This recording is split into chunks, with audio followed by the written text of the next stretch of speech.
Okay, hello everyone. Here I want to provide a tutorial on how to turn off accidental touch protection on Samsung Galaxy A55 5G device.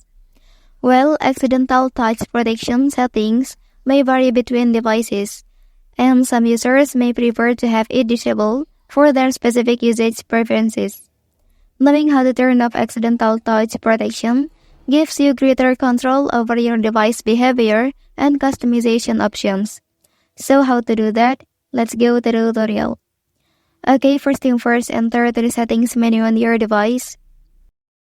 Well, after that, here you can select display option and look for accidental touch protection. Okay, next you can turn this toggle off.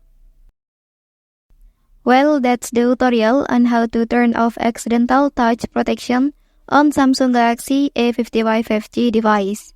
If you are helped by this video, don't forget to like and subscribe to get other information from this channel. Thank you.